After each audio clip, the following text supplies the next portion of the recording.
অলস মানুষ সব সময় মিষ্টি রোদে বসে, সকালবেলায় শীতকালে। তো যারা এরকম মিষ্টি রোদে বসে তাদের কাছে আপনারা সবজিগুলো নিয়ে যাবেন, কারণ মিষ্টি রোদ ফোহাইতে ফোহাইতে আপনার আবার দুপুরে রান্নার সময় হয়ে যায়।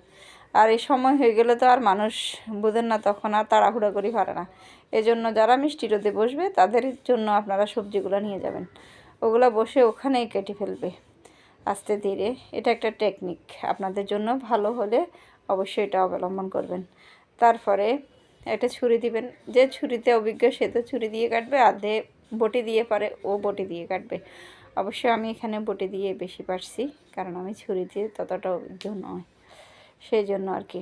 তারপরে আমি তিতা করলাগুলোকে যখন কুচি কুচি করে একদম রেডি করে দিলাম, তারপর পেঁয়াজ কুচি দিলাম, লবণ দিলাম, শুকনো মরিচের গুঁড়া দিছি।